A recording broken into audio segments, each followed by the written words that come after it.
Hello dear students, स्वागत आप सभी का आपके अपने ब्यूटीफुल से चैनल में। आज अपन पढ़ने जा रहे हैं अपने एनसीईआरटी 12th क्लास का एक नया लेक्चर, नया चैप्टर न्यूक्लियस। न्यूक्लियस में हम जो डिस्कस करेंगे आज बच्चों, सबसे पहले अपन डिस्कस करेंगे आज एक टॉपिक जिसका नाम है नंबर ऑफ, सुनना बेटा, number of undecayed active atoms after an half life. क्यों बच्चों? ठीक है, हम जो टॉपिक पढ़ रहे हैं वो ये पढ़ रहे हैं कि किसी भी रेडियो एक्टिव सब्सटेंस की जो एन हाफ लाइफ है, अगर एन हाफ लाइफ बन जाए तो एन हाफ लाइफ के बाद में number of undecayed active atoms कितने होंगे, यानी बचे हुए एक्टिव एटम्स कितने होंगे, ये हम लोग पढ़ना चाहते हैं। क्लियर बेटा? अच्छा, अब इसमें आप ध्यान से देखिए, आपको पता होना चाहिए अगर एक हाफ लाइफ हो जाए तो हाफ लाइफ का जस्ट मतलब यही निकलता है कि ऐसा टाइम इंटरवल जिसमें रेडियो एक्टिव सब्सटेंस या नंबर ऑफ एक्टिव एटम्स जो है वो घट करके जस्ट कितने हो जाए बेटा? हाफ हो जाए। अगर एक हाफ लाइफ हुई है तो, और दो होंगे तो हाफ के भी हाफ। क्लियर? तो मैं देखो यहां पर आपको बताने का प्रयास करता हूं। At t is equal to 0, जब इनिशियल टाइम था तो नंबर ऑफ एक्टिव एटम कितने थे सर? इनिशियली थे n नॉट, मान लिया। जब आपका at t is equal to t बोले तो कैपिटल T बोले तो हाफ लाइफ। अब एक हाफ लाइफ पर आ चुके हैं तो n की वैल्यू हो गई जस्ट हाफ, यानी n naught by 2। That can be represented as n naught 1 by 2 की पावर 1। देखो इससे एक पैटर्न बनाएंगे। जब मान लीजिए दो हाफ लाइफ कंप्लीट हो जाएंगी, कितनी हाफ लाइफ कंप्लीट हो जाएंगी बेटा? दो। तो n की वैल्यू कितनी हो जाएगी? n नॉट, देखो n नॉट बाई 2 था, अब इसका जस्ट आधा करोगे कितना आएगा? n नॉट बाई 4 आएगा। That is equals to n naught 1 by 2 की पावर 2। देख सकते हैं आप, 1 बाई 4 हो जाएगा। क्लियर? अच्छा, मैं बात करूं, चलो a at t is equal to 3t, तीन हाफ लाइफ हो जाएंगी तो फिर इसका हाफ हो जाएगा। n कितना हो जाएगा? n नॉट बाई 8, यानी n नॉट 1 बाई 2 की पावर 3। क्यों बेटा? अच्छा, तुमने कहा सर एक और करके बताओ, मैंने कहा ठीक है। At t is equal to 4t, तो इसका हाफ कर लो, n नॉट बाई 16। जब इसको लिखना चाहोगे तो 16 के लिए आ जाएगा 1 बाई 2 की होल पावर 4। बोलो क्लियर? तो समझ में आ रहा है, जितने हाफ लाइफ होंगे उतना ही पावर लग जाएगा। कहां? 1 बाई 2 के। तो डेट आपको कितना हाफ लाइफ देखना है बेटा? n half life. तो after at t is equal to nt, n half life हो गई। n is equal to n naught into 1 by 2। यहां तक क्लियर? यहां 4 है तो पावर 4 आ रही है, यहां 3 है तो पावर 3 आ रही है, यहां 2 है तो पावर 2 आ रहा है, यहां 1 है तो पावर 1 आ रहा है, यहां n है तो पावर आएगा बच्चों n। क्लियर हुआ? यानी कहने का मतलब number of undecayed active atoms, यानी जो रिमेनिंग एक्टिव एटम्स हैं आफ्टर n हाफ लाइफ, वो कितने होंगे? n नॉट 1 बाई 2 की पावर n। अच्छा बेटा, इसको थोड़ा आगे बढ़ाते हैं। Hence n is equal to, formula आ गया n नॉट 1 बाई 2 की पावर n। अच्छा, इक्वेशन नंबर, चलिए इसको कहा फर्स्ट। अगेन ध्यान से देखना बेटा, n is equal to n naught 1 by 2 की पावर स्मॉल n है। स्मॉल n को क्या लिख सकते हैं आप? Small t upon capital T। तो यहां से एक रिलेशन बन गया, small t upon capital T। Clear? इसको कहूंगा मैं इक्वेशन नंबर 2। और करके आप क्या कर सकते हैं? n अपॉन n नोट की वैल्यू निकाल सकते हैं। n upon n note 1 by 2 की होल पावर कितना बचेगा? n, जिसको लिख सकता हूं 1 बाई 2 की whole power t upon t। बोलो क्लियर? इक्वेशन नंबर आ गया मेरे पास में कितना बेटा? 3rd। सिमिलरली अगर नंबर ऑफ एक्टिव एटम समझ में आ जाते हैं तो यही रिलेशन आप एक्टिविटी के लिए भी लिख सकते हैं बेटा। तो a upon a naught is equals to आ जाएगा यहां पर 1 बाई 2 की पावर n, यानी 1 बाई 2 की पावर t बाई t। कितना आ जाएगा बेटा? इतना आ जाएगा। क्या मेरी बात क्लियर है? समझदार है आप लोग? तो number of undecayed active atoms निकालने का सिंपल सा तरीका है ये। अब आप क्या कर सकते हैं, एन और स्मॉल टी में एक ग्राफ बना करके आप टाइम के बारे में यानी ग्राफ के बारे में चर्चा कर सकते हैं। पहले पोज करके इतना नोट करिए बेटा,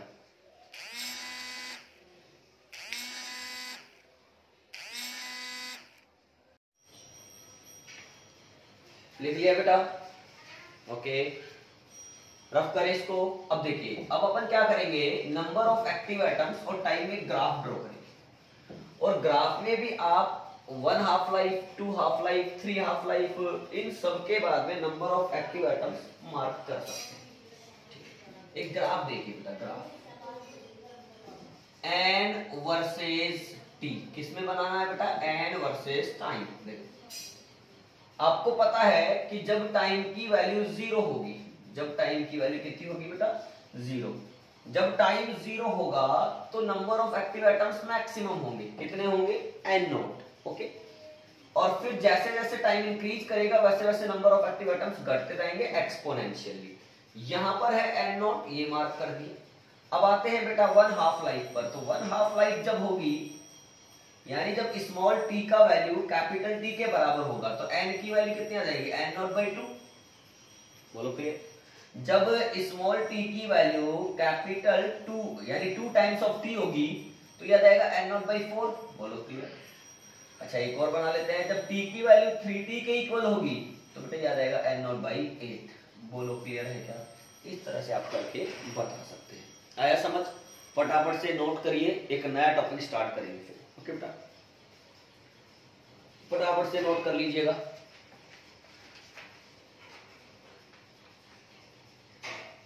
हो गया, चलिए हेडिंग डालिए बेटा, ठीक है। आप यहीं से प्रॉपर नोट्स अपनी कॉपी में बना सकते हैं एज इट इज, कोई प्रॉब्लम नहीं है। मीन लाइफ, हाफ लाइफ पढ़ चुके हैं, अब आएगा मीन लाइफ या फिर इसी को बोलते हैं बेटा एवरेज लाइफ, ठीक है। ये क्या होता है समझना, पहले इसके डेफिनेशन के बारे में चर्चा करें। देखो इसका डेरिवेशन जो है वो अपने सिलेबस में नहीं है, इसलिए अपन डेरिवेशन पे नहीं जाएंगे, सीधा फॉर्मूले पे आ जाएंगे, और इसका जो बेसिक मीनिंग है वो थोड़ा सा मैं आपको समझा देता हूं, ठीक है। क्या है जरा ध्यान से सुनना, the ratio of sum of life of all active atoms to the number of active atoms. कहने का मतलब ये हुआ कि ये जो है एक प्रकार का रेशियो है, क्या है बेटा ये रेशियो। मैं थोड़ा सा यहां पर लिखना पसंद करूंगा मीन लाइफ, चलो पहले मैं लैंग्वेज के फॉर्म में लिखता हूं, द रेशियो ऑफ, एक बार लैंग्वेज बना के लिख देते हैं बेटा, the ratio of sum of life of all atoms, the ratio of sum of life of all atoms to the number of active atoms, to the number of active atoms is called mean life of radioactive substance, okay बेटा। अच्छा it is denoted bye, इसको किससे denote करते हैं देख लीजिए, it is denoted by tau और TA, A for average, okay. Hence, अब हेंस करके देखिएगा जरा क्या लिखने वाले हैं बेटा, समझ। तो mean life is equals to, mean life is equals to आ जाएगा, लैंग्वेज के फॉर्म में अगर फॉर्मूले को सिंपलाइज करें तो sum of life of all atoms upon में बेटा बनेगा नंबर ऑफ एक्टिव एटम्स, ये बनेगा। जब इसको सोल्व करके निकाला जाता है तो बेटा tau is equal to formula बन के आता है 1 बाई लैम्डा, कितना आता है बेटा, फॉर्मूला बन करके निकल के आता है हमारे पास में 1 बाई लैम्डा, क्लियर। यानी कहने का मतलब ये हुआ कि mean life of a radioactive substance is equals to reciprocal of decay constant of radioactive substance. यानी कहने का मतलब किसी भी रेडियोएक्टिव सब्सटेंस की जो मीन लाइफ होती है वो उसके डीके कांस्टेंट, लैम्डा क्या था बेटा, decay constant, disintegration constant, decay constant के रेसिप्रोकल बोले तो 1 बाई लैम्डा के इक्वल होती है। यहां पर एक लाइन में लिख देता हूं, that is mean life of A radioactive substance is equals to the reciprocal of decay constant। ठीक है। अच्छा, इसका अगर यूनिट देखा जाए तो बेटा unit of mean life is, ठीक है बेटा, मीन लाइफ इज सेकंड है, तो ये भी टाइम, तो टाइम का यूनिट क्या होता है बेटा, सेकंड होता है, सीधी सी बात है। क्लियर, समझ में आया? आप एज इट इज नोट कर सकते हैं, फिर नए टॉपिक पे चलेंगे बेटा, पॉज करके नोट कर लो फटाफट।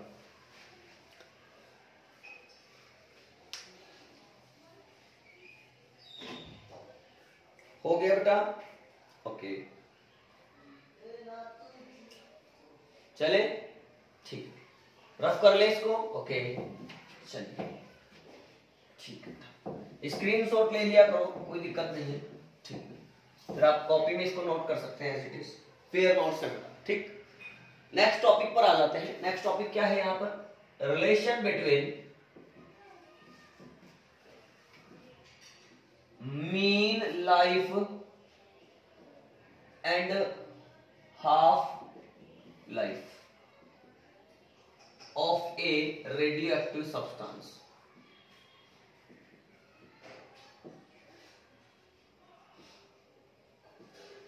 ठीक, relation between mean life and half life of a radioactive substance, यानी कुल मिलाकर के मीन लाइफ बोले तो टी, सॉरी हाफ लाइफ बोले तो कैपिटल टी, और मीन लाइफ बोले तो टो। तो आपको कैपिटल टी और टो में क्या निकालना है बेटा, एक रिलेशन निकालना है। चलिए निकालते हैं, आइए। आपको दोनों के फॉर्मूले पता है, नहीं पता है तो अभी रिपीट हो जाएंगे। देखो, इफ, मैं यहां पर क्या लिख रहा हूं, देखना, इफ लैम्डा बी द, सुनते रहना और समझते रहना, लास्ट में नोट करना, if lambda be the decay constant, if lambda be the decay constant of a radioactive substance,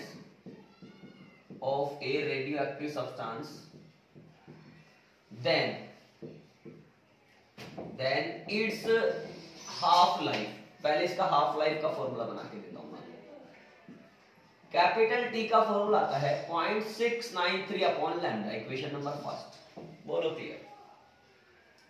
इसी तरीके से आप मीन लाइफ का फॉर्मूला आज ही सीख करके आए बेटा, एंड मीन लाइफ। अच्छा, मीन लाइफ को अगर मैं टो से लिखता हूं तो टो का फॉर्मूला क्या बनता है, 1 अपॉन लैम्डा।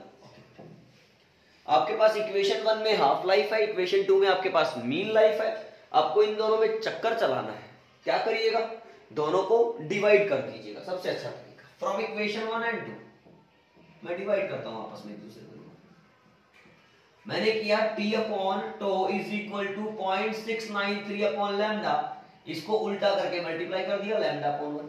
लैम्डा से लैम्डा बेटा कैंसिल हुआ, इसको थोड़ा आगे बढ़ाया मैंने तो देखा क्या आएगा, देखो t upon tau is equal to आएगा 0.693। बोलो आ रहा है समझ में? यानी कुल मिलाकर के अगर आपको टी का फॉर्मूला निकालना है तो 0.693 इंटू में टो आ जाएगा, इसको कहेंगे इक्वेशन नंबर 3। बेटा सीधा सीधा पता चल रहा है, ये टी है मतलब हाफ लाइफ है, ये टो है मतलब मीन लाइफ है, तो हाफ लाइफ और मीन लाइफ में ये रिलेशन है। आप कह सकते हैं equation 3 shows relation between average life बोले तो बोलिए फटाफट से मीन लाइफ, एवरेज लाइफ बोले तो बेटा mean life, between average life and half life of a radioactive substance.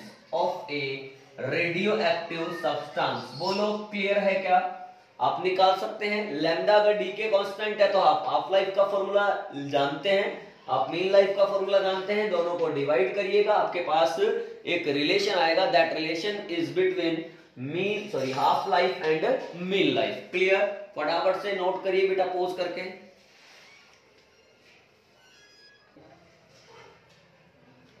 हो गया बच्चों? कर लिए नोट? अच्छा चलिए रफ करते हैं।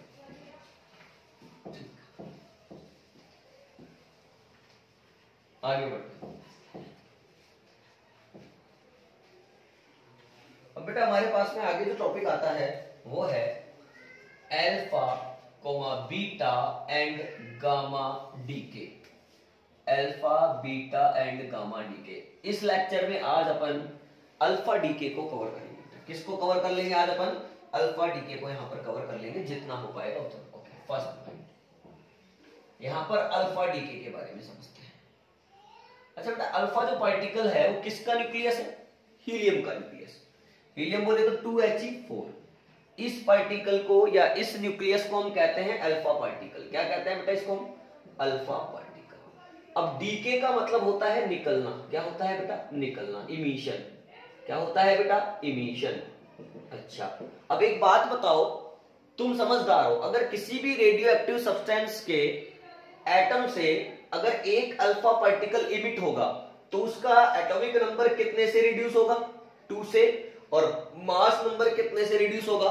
4 से। Then this process is called alpha emission और अल्फा डीके। एक लाइन लिखते हैं बेटा, देखिए आप, एक लाइन यहां पर मैं लिख रहा हूं, मैं बार बार बोल रहा हूं, आप फेयर नोट्स यहीं से बना ले, कोई प्रॉब्लम नहीं है, ठीक है।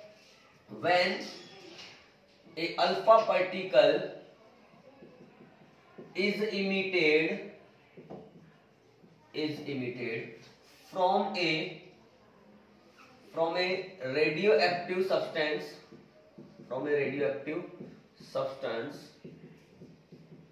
then its atomic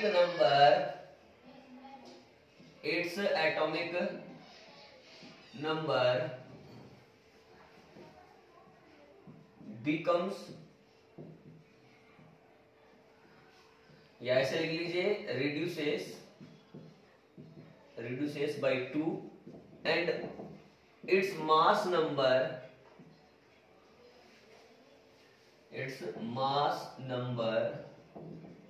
reduces by 4. This process is called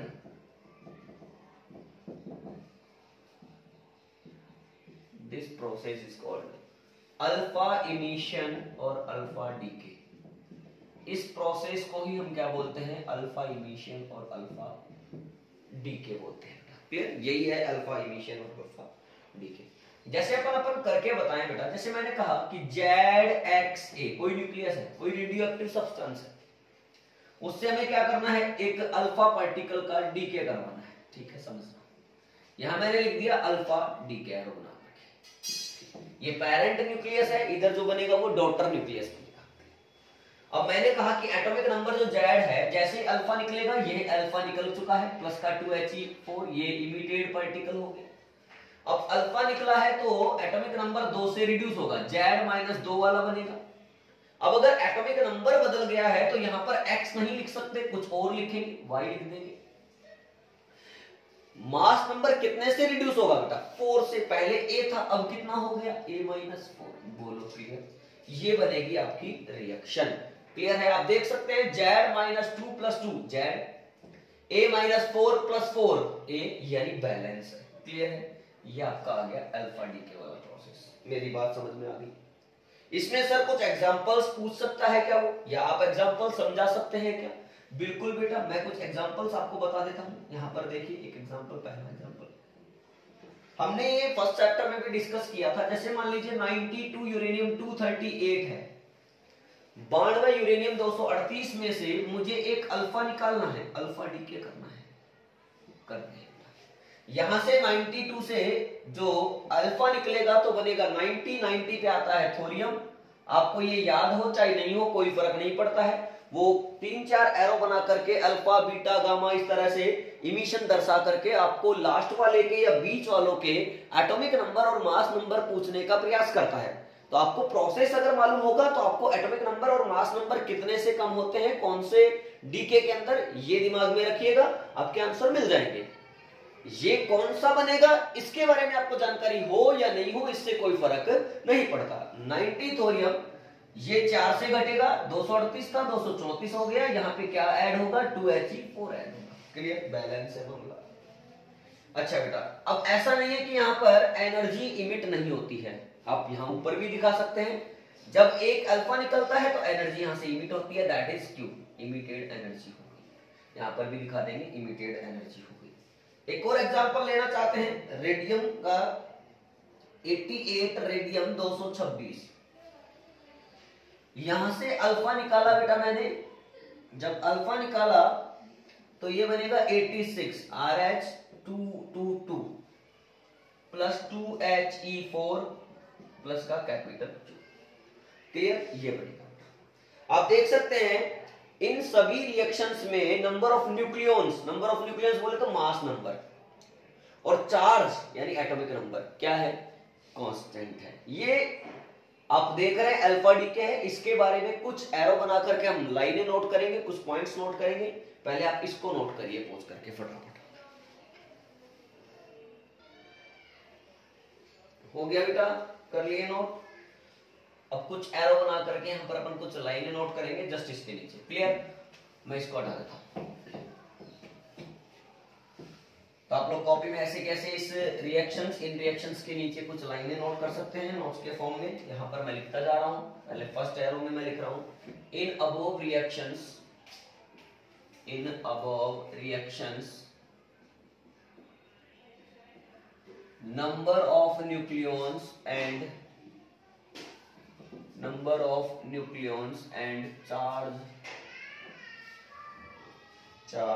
charge की जगह आप लिख सकते हैं टोटल चार्ज। क्या लिख सकते हैं, टोटल चार्ज रिमेन कंजर्व्ड। ठीक है बेटा, यानी कहने का मतलब जो अल्फा डीके है उसमें न्यूक्लियॉन्स भी कंजर्व हैं और टोटल चार्ज भी क्या है, कंजर्व है। क्लियर बेटा। अच्छा, अल्फा डीके आपको उन्हीं रेडियो एक्टिव सब्सटेंस में देखने को मिलता है जिनका मास नंबर 210 से ज्यादा हो। तो अपन लिख देते हैं, क्या लिखते हैं बेटा, alpha decay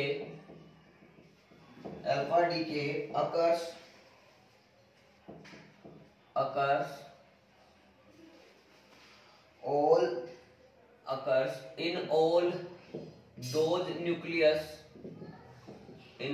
those nucleus for which mass number A is greater than 210। Clear. अच्छा, मेरी बात ध्यान से सुनना। जैसे ही बेटा किसी रेडियो एक्टिव सब्सटेंस से एक अल्फा पार्टिकल इमिट होता है तो उसका मास नंबर रिड्यूस होता है, साथ में साइज ऑफ न्यूक्लियस भी क्या हो जाता है, रिड्यूस हो जाता है। कहने का मतलब आपका जो न्यूक्लियस है वो टेंड्स टू स्टेबल, कहने का मतलब वो स्थायी बनने का प्रयास करता है, स्टेबल होने की कोशिश करता है। तो लिख सकते हैं by emission of alpha particle mass number and size of nucleus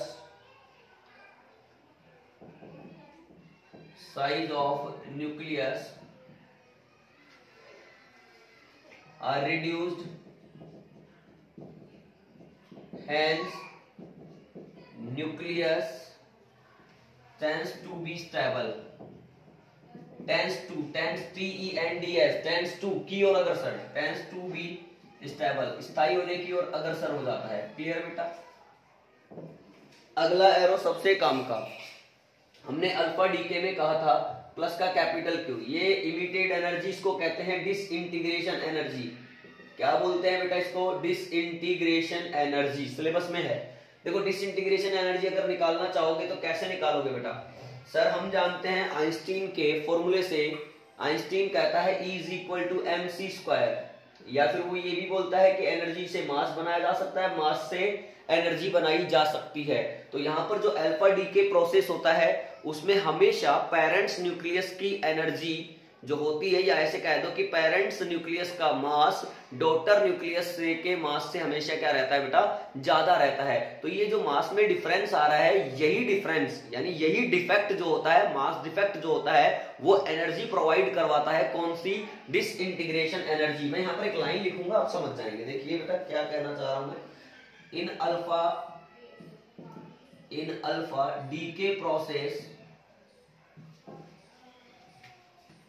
mass of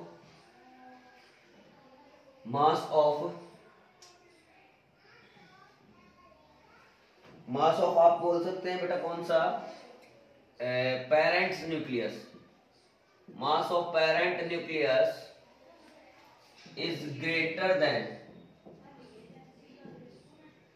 is greater than sum of mass of daughter nucleus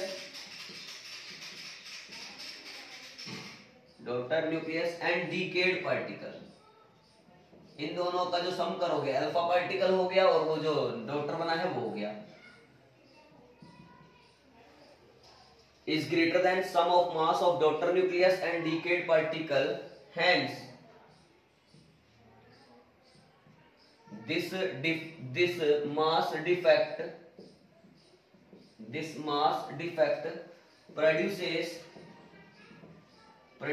energy which is known as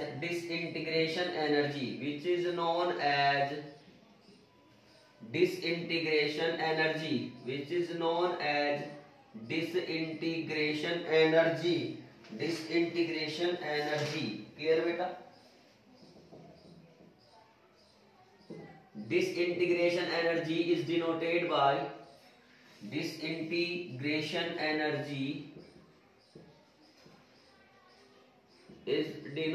by capital Q, hence capital Q is equal to, देखो बेटा अब parents nucleus कौन था, X था, तो mx ज्यादा है ना, माइनस करिए किस किस का मिला करके, डॉटर और अल्फा का, तो minus M Y minus M alpha, ये हो गया पूरा का पूरा मास डिफेक्ट, इनटू में कर दीजिए सी स्क्वायर, तो क्यू बराबर आ जाएगा एम सी स्क्वायर। यही है disintegration energy, equation number first. इसके साइड में अपन लिख सकते हैं बेटा जो भी हमारे पास में है, वेहर यहां पे करके लिख सकते हैं, वेहर mx क्या है बेटा, मास ऑफ पेरेंट न्यूक्लियस, बेटा my क्या है, my क्या है फटाफट बोलिए, mass of daughter nucleus, my क्या है, मास ऑफ डॉटर न्यूक्लियस जो बना है, प्रोडक्ट जो है, m अल्फा क्या है, mass of alpha particle. Clear है क्या मेरी बात? अच्छा देखो बेटा शुरू में क्या होता है, जो हमारा पेरेंट न्यूक्लियस है कैपिटल X जो होता है वो स्टेशनरी होता है। जैसे ही डिसइंटीग्रेशन एनर्जी आती है Q, तो वो किस फॉर्म में आती है बेटा, जो डॉटर न्यूक्लियस है उन या प्रोडक्ट न्यूक्लियस है उनकी काइनेटिक एनर्जी के फॉर्म में आ जाती है। क्लियर? फटाफट से इतना आप नोट करिए, फिर इसके आगे का देखते हैं। फटाफट नोट करिए बेटा, लिख लिए बेटा, आगे चलते हैं। ठीक है, यहां तक पूरा नोट हो गया।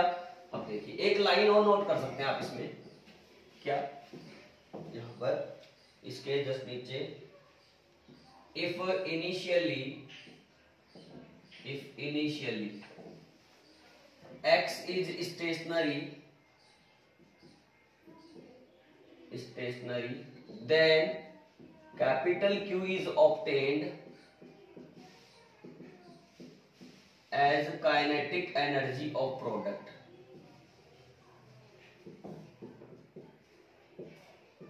क्लियर बेटा? ओके, नोट कर लीजिए। ओके डियर स्टूडेंट्स, आज के इस वीडियो लेक्चर में इतना ही काफी है। आई होप आपको अच्छे से समझ में आ गया होगा, पूरा क्लियर हो गया होगा। अगर फिर भी आपको कोई डाउट रहता है तो आप कमेंट सेक्शन में कमेंट करके जरूर बताइएगा। आपका जो भी डाउट होगा उसको क्लियर किया जाएगा। और वीडियो अच्छी लगी हो तो इसे लाइक करिए, शेयर करिए और चैनल को सब्सक्राइब करना बिल्कुल भी ना भूलें। ऑल दी वेरी बेस्ट बच्चों।